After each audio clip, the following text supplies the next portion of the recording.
Good evening, everyone. Before we start, can I kindly request everyone to switch off their mobile phones or at least put them on non-ringing, non-vibrating mode so that no one gets disturbed. Bhagavad Gita, chapter 2, verse 47. Karmanye vadhika raste ma phaleshu kadachana ma karma phal heturbhu mate sangostva karmani. Your right is to work only, never to the fruit thereof. Let not the fruit of action be your object, nor let your attachment be to inaction. Now we will have Ishan Nakra and Meher Kaur Duggal from Bluebell School International reciting two verses from Rabindranath Tagore's Gitanjali. Chetto jetha bhoy shunno, uchcho jetha shir. Where the mind is without fear and the head is held high, where knowledge is free, where the world has not been broken up into fragments by narrow domestic walls, where words come out from the depth of truth, where tireless striving stretches its arms towards perfection, where the clear stream of reason has not lost its way into the dreary desert sand of dead habit, where the mind is led forward by thee into ever-widening thought and action, into that heaven of freedom, my Father, let my country awake. Tobo kache ei mor shesh nibedon. This is my prayer to thee, my Lord. Strike. Strike at the root of penury in my heart. Give me the strength lightly to bear my joys and sorrows. Give me the strength to make my love fruitful in service. Give me the strength never to disown the poor or bend my knees before insolent might. Give me the strength to raise my mind high above daily trifles, and give me the strength to surrender my strength to thy will with love.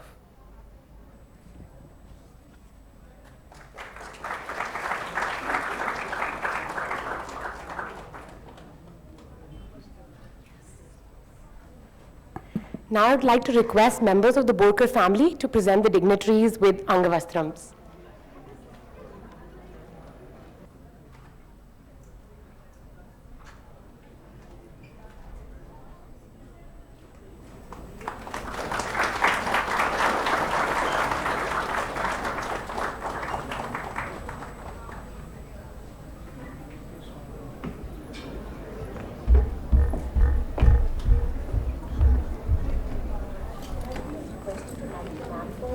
Sure.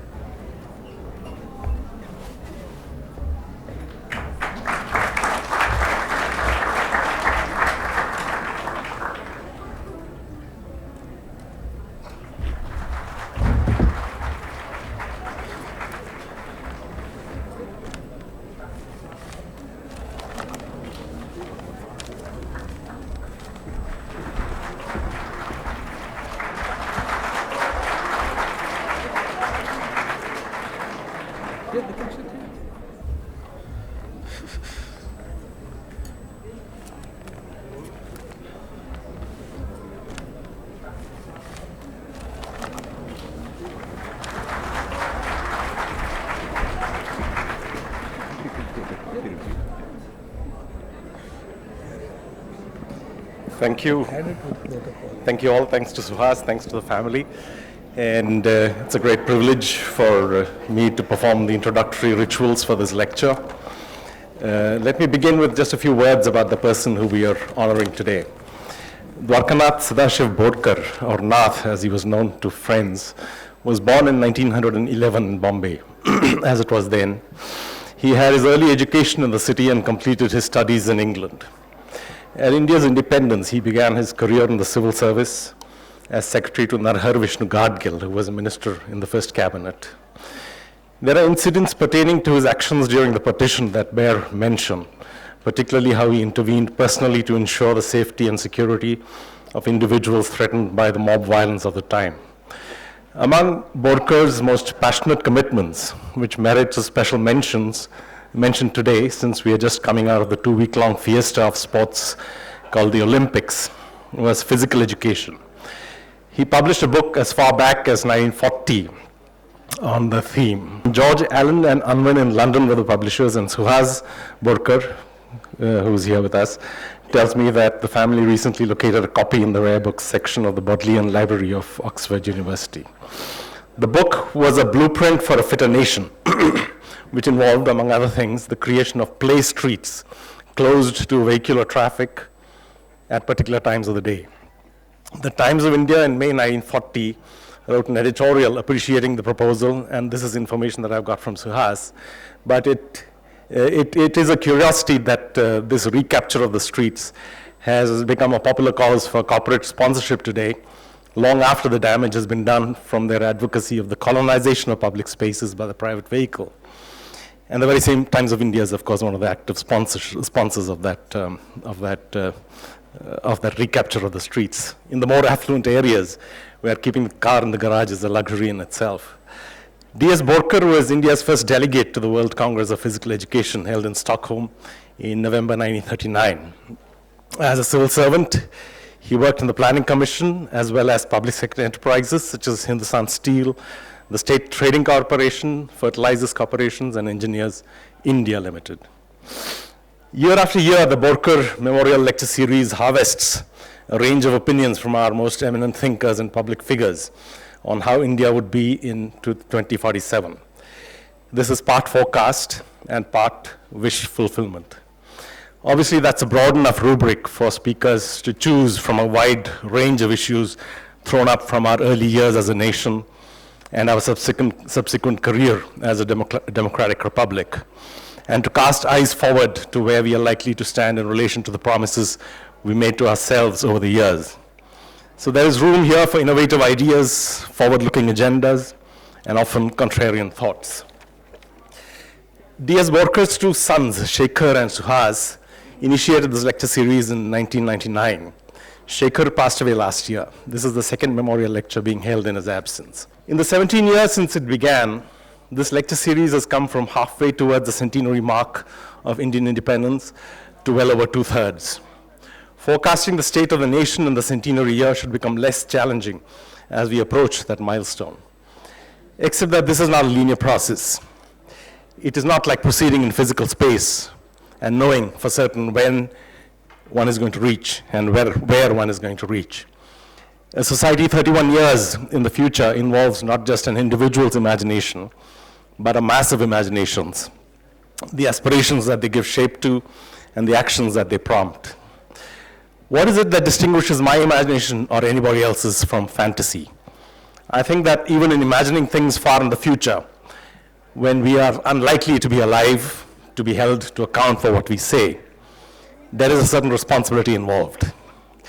The imagination is where change originates, and the way we imagine the future is likely to influence it for good or for ill. When looking for clarity in these matters, one goes to certain foundational texts. And here's something written back in 1845 by a man whose name should be familiar to us all. And I quote, "The question whether objective truth can be attributed to human thinking is not a question of theory, but is a practical question. Man must prove the truth, that is the reality and power, the this-sidedness of his thinking and practice. The dispute over the reality or non-reality of thinking that is isolated from practice is a purely scholastic question." This, I'm sure some of you would have recognized the second of the thesis on Feuerbach, Karl Marx's thesis on Feuerbach. So our imagination is all about the manner of practice it generates. And perhaps one mode of imagining the nation would be to look back at the promises we made to ourselves at the time we adopted the Constitution, when we as the people of India resolved to constitute ourselves into a republic that would secure to its citizens justice, social, economic, and political, liberty of thought, expression, belief, faith, and worship, equality of status and of opportunity, and promote among them all a sense of fraternity, which would in turn assure the dignity of the individual and the unity of the nation. The language of the Constitution clearly gives precedence to the rights of equality, justice, and liberty, which in turn engender the spirit of fraternity that is the basis, that is the best cement for national unity. In a certain strain of the public discourse today, the order of precedence is reversed.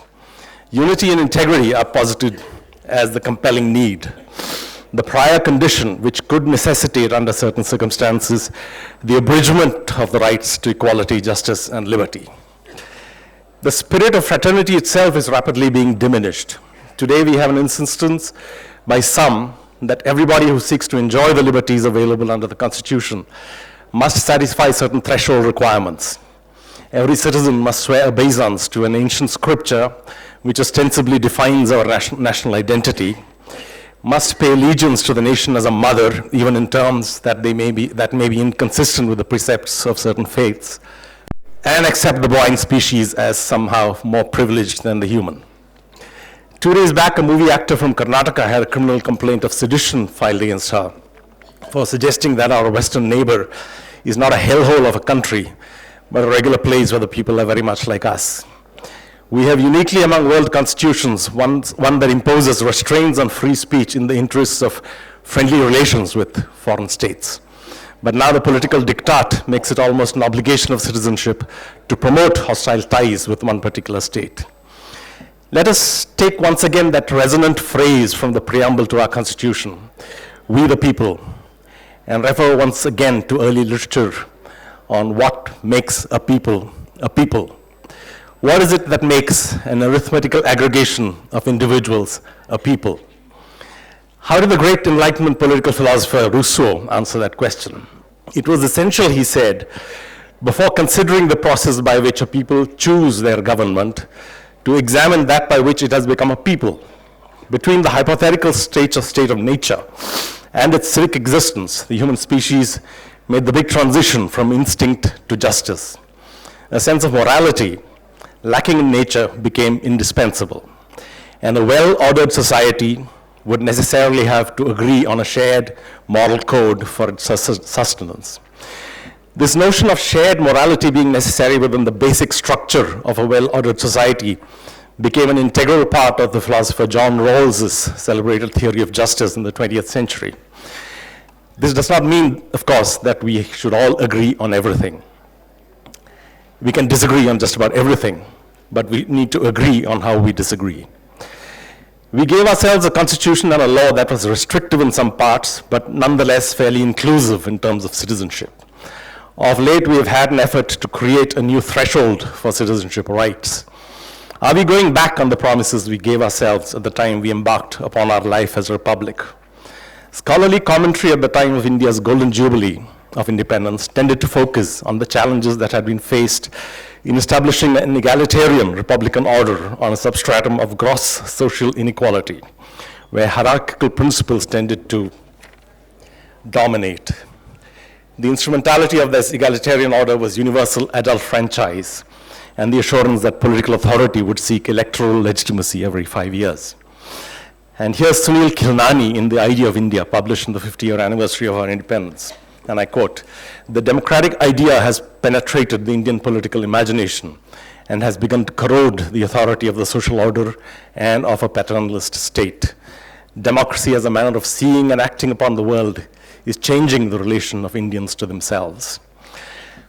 Halfway to 2047 in our journey as a sovereign nation, the mood may have been one of optimism. Indeed, that the singular contradiction at the heart of Indian democracy that Dr. B.R. Ambedkar pointed out in his valedictory address to the Constituent Assembly had been resolved. The contradictions between a political order of equality and a social and economic life of gross inequalities, of politics determined by one man, one vote, and a social order premised on a denial of the principle of one man, one value. 2/3 of our way towards the 2047 milestone, the mood is not quite so sanguine. And we need to pause and deliberate upon what more it takes to resolve this contradiction. And perhaps what we need is to unfetter the imaginations of our many millions and invest them with the power to act accordingly. That is a task which does not afford us the luxury of waiting till 2047. It is one that needs to begin today. So that brings me to the end of my allotted time, and I will not abuse my privilege as the first of the starting block by going on any further. There's much to come this evening, and it's my pleasure now to invite Sainath, who of course needs no introduction, distinguished journalist of many years and highly awarded and honored speaker. So without further ado, let me call upon Sainath to take the floor. Thank you.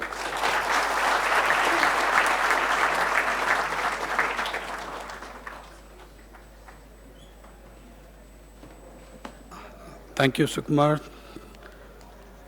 And thanks to the organizers. I'm honored and privileged to be presenting the Borker Memorial Lecture. And thank you for that caution of getting people to switch off their cell phones. I was at a meeting of Robert Fisk, the distinguished journalist, once, and he used to begin his meetings by saying, there's a simple rule. This was Robert Fisk at a meeting saying, anyone whose cell phone rings while I'm speaking will be sold immediately into slavery.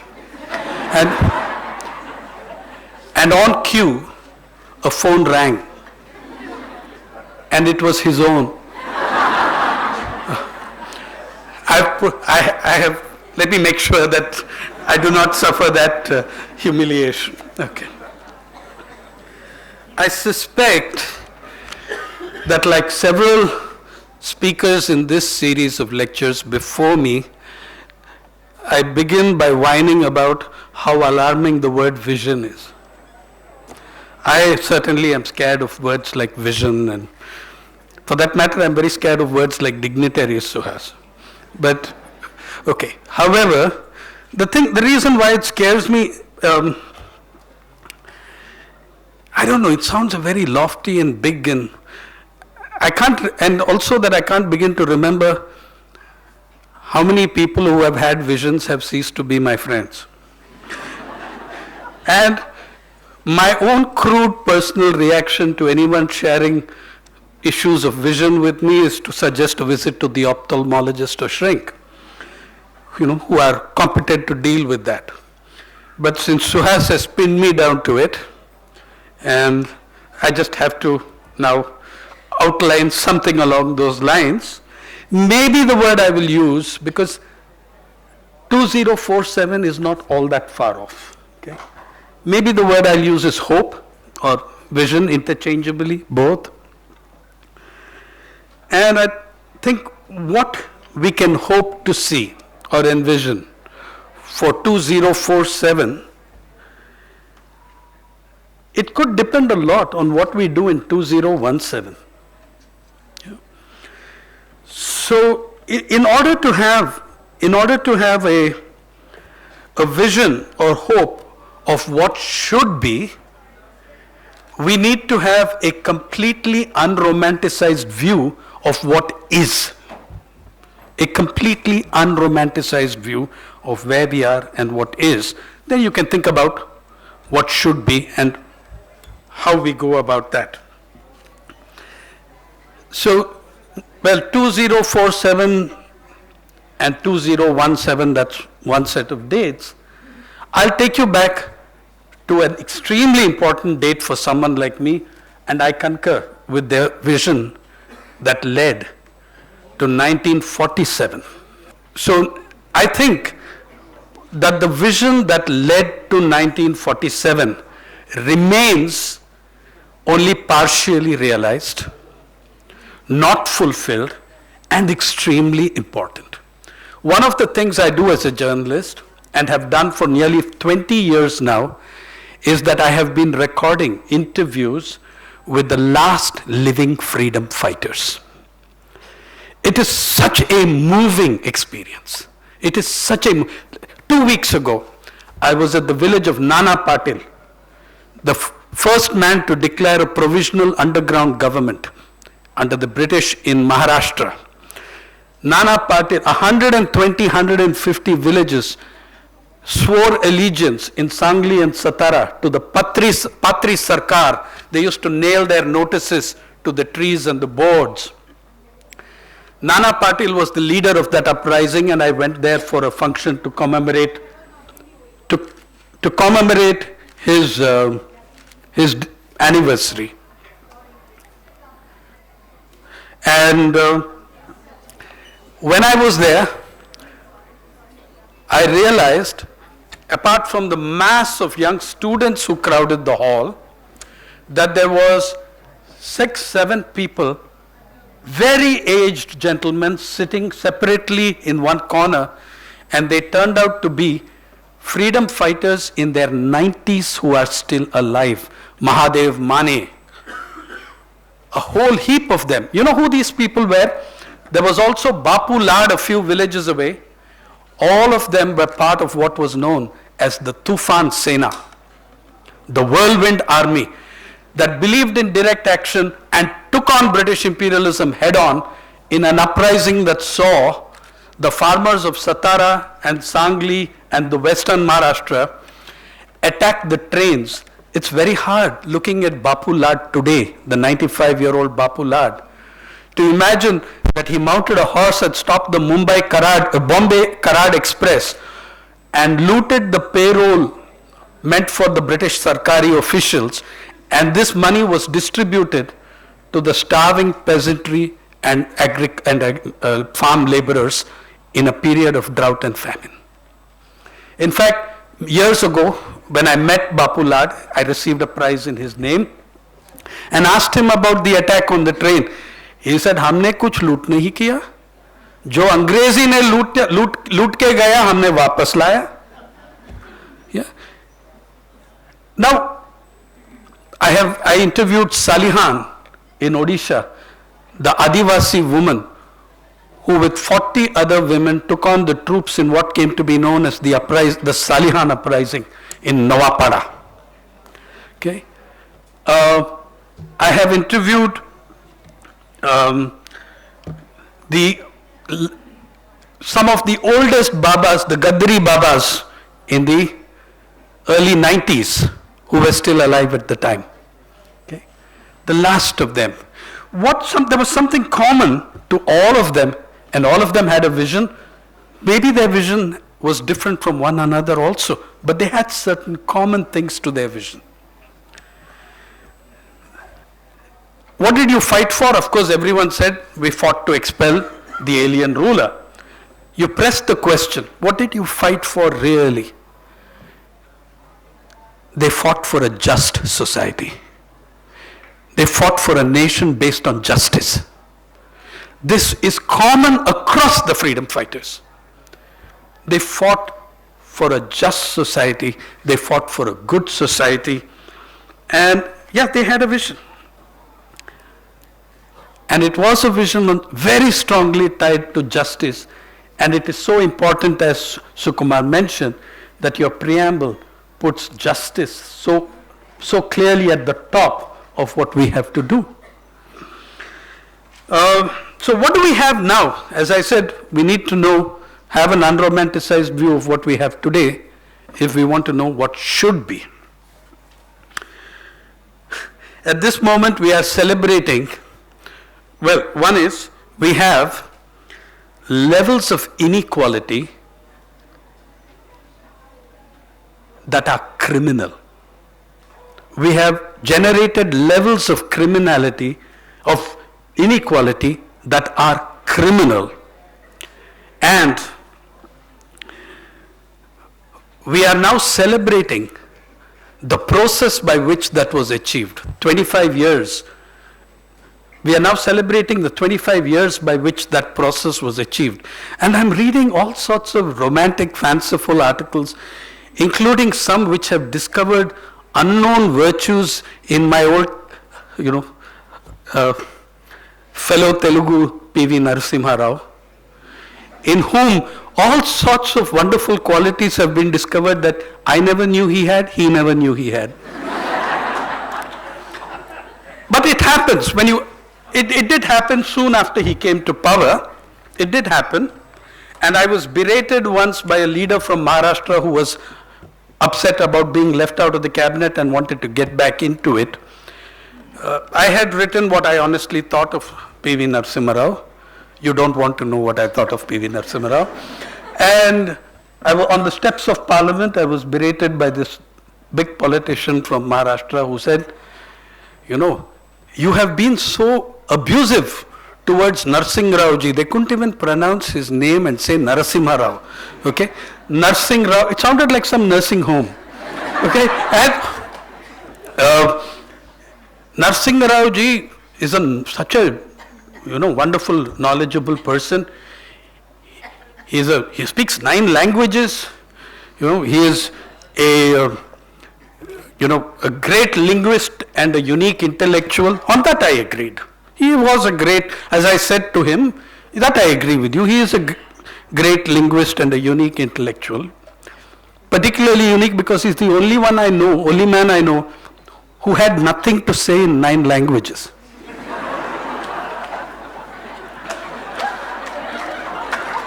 Then,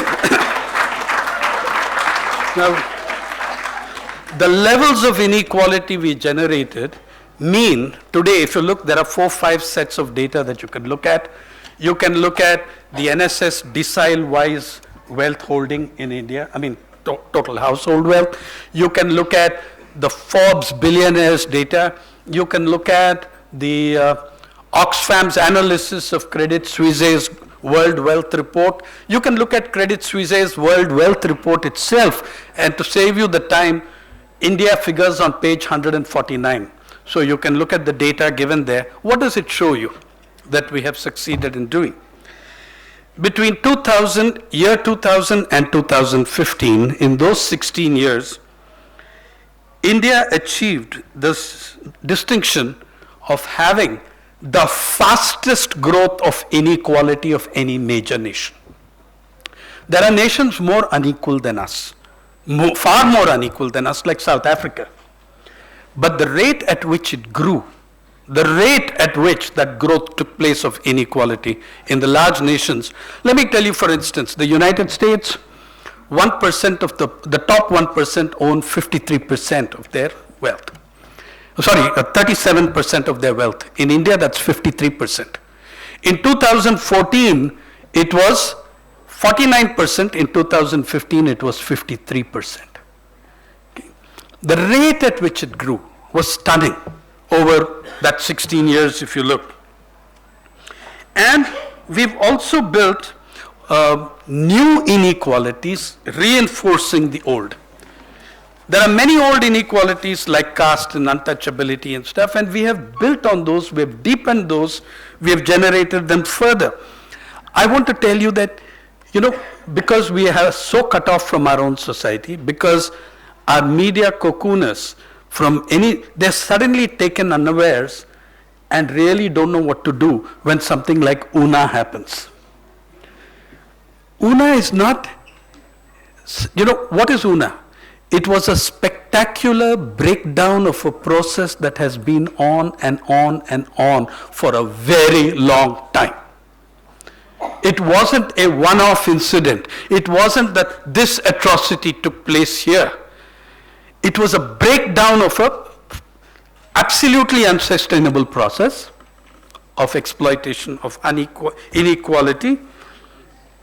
And by the way, the untouchability I would like to emphasize, is not, as people try reducing it to, just a social evil.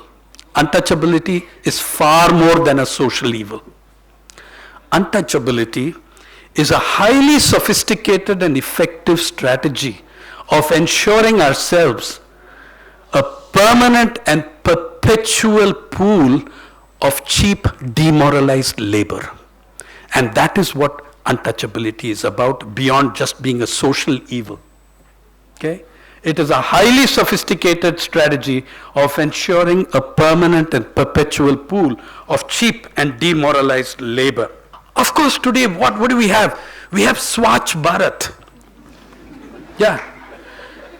Based on septic tanks. Do you know that this year, I'm so glad that the Magsaysay Prize honored, or rather, Bezawada Wilson honored the Magsaysay Prize.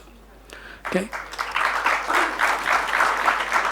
If you ask Wilson, he will tell you, as he spoke on April 13th, the day before Ambedkar's anniversary in Delhi at Jantar Mantar, he explained that in fact, the 1,357 Safai Karamchari deaths that have occurred in the last several years, the vast majority have occurred in septic tanks.